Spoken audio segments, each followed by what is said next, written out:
E quais são as questões que você já viu com os pro players que mais se destacam, né? Ah, são questões cognitivas, são questões físicas, né? De repente lesão de mão, até comparando com outros, com esportes tradicionais que você trabalha, assim, o que você está vendo nos atletas de esporte que mais acabam muitas vezes encerrando carreira ou que acabam indo parar no departamento médico, né? Porque como Uhum. você falou, a carreira deles muitas vezes você está tentando estender a carreira o maior tempo possível, né? Mas ali, cara, vai ter uma série de questões ali que vai fazer o cara parar, desde lesão física, alguma coisa cognitiva, de repente. Uhum.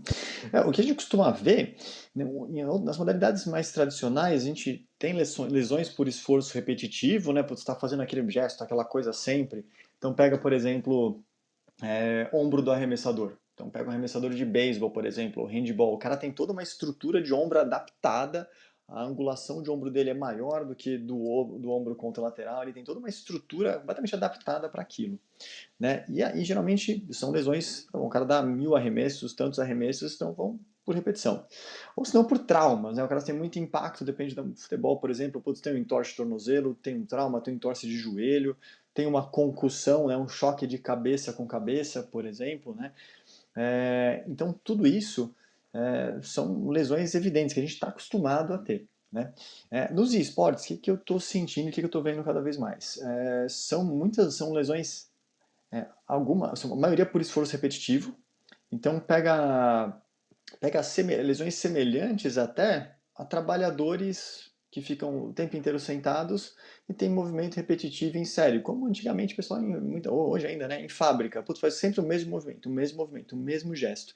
Né? Então, as lesões são muito mais por esforço repetitivo e repetição do que traumas propriamente ditos, né? Por motivos óbvios, né? A pessoa tá sentada e está fazendo gestos, está o tempo inteiro mexendo, aí depende da DPI que está, ou da sensibilidade do mouse, se eu vou fazer mais movimentos de ombro, né, de remada, ou se eu vou fazer mais movimentos de punho, então tudo isso acaba interferindo, então a gente acaba vendo muita lesão de punho, lesão de ombro, e lesões crônicas mesmo, né, tendinites, né, o pessoal, é até engraçado, né, o pessoal morre de medo das tendinites nesse meio, né, e pra gente é tão comum nos outros esportes, né, e a gente, nos esportes tradicionais, a gente consegue lidar e tratar isso muito bem, né, e no final das contas, quando chegam no ponto de desenvolver uma tendinite, é um esforço repetitivo, é uma demanda repetitiva que a musculatura não estava preparada para exercer.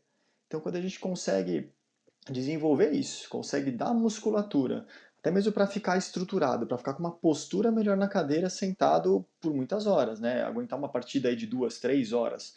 Pega um MD3, alguma, sei lá, de CS, de Valorant, que vai demorar algumas horas, ou uma partida de LoL, que vai demorar algumas horas. Ele conseguir render fisicamente do começo até o fim, ficar estável, né, putz, já é uma vitória.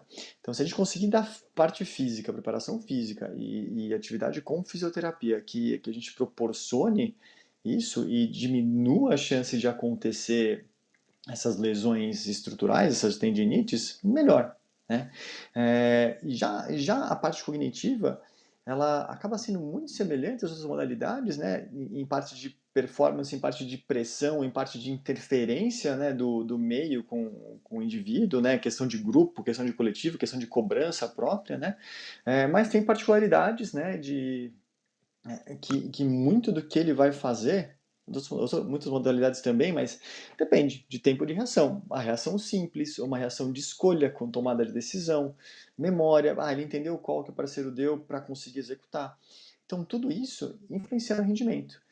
E essas coisas a gente consegue trabalhar também, né? Com trabalhos em equipe, com trabalhos com psicólogo, medindo como eles estão ao longo do dia, né? E estruturando estratégias melhores para de distribuição de treino. Pô, será que é interessante ele treinar 10 horas?